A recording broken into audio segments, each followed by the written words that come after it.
आके गिर में गोड़ा पे। मगध समझ में आता है? मगही गीत समझ में आता है? मगही नहीं आपको आता है? मगही समझ में आता है आपको?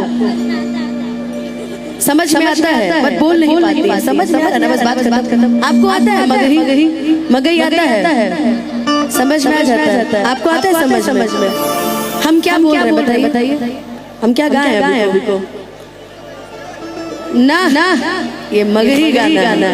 किसने हमरे अरवा अरे नहीं बनाई रंग तारा जहिया हम जगी को सनक अरे गिरमी गोड़ा पे।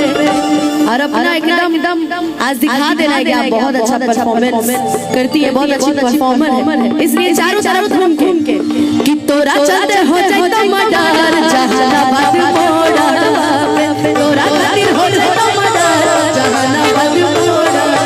अरे तोरा खातिर हो जाए तो मडर जहानाबाद मोड़ा पे।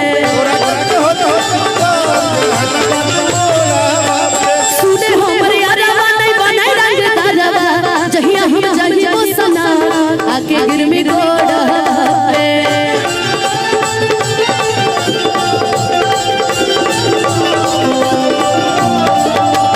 तोरा खातिर हो जाए तो मडर जहानाबाद मोड़ा पे। तोरा खातिर हो जाए तो मडर जहानाबाद मोड़ा पे।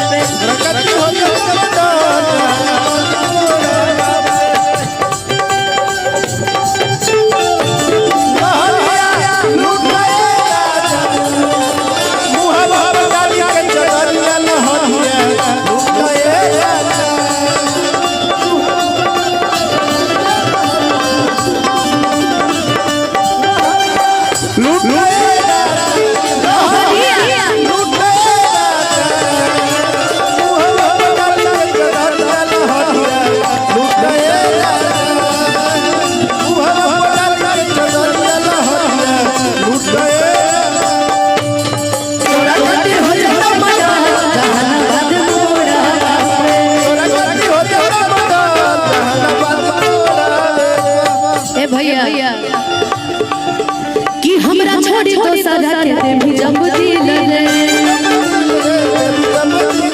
और तोरा छोड़ा जीना मुश्किल रे। गोलू कि हमरा छोड़ी तो सदा के दे भी जब दिल रे की कर देबो तोरा छोड़ा जीना मुश्किल रे। कि तू ही दिल है धोखा अरे बदनाम कैले हमारा के करत रे विश्वास तोरा झूठा तोरा कि तू ही दिल है धोखा अरे बदनाम कैले हमारा के करत रे विश्वास तोरा झूठा तोरा कि तोरा चलते हो जाए तो मडर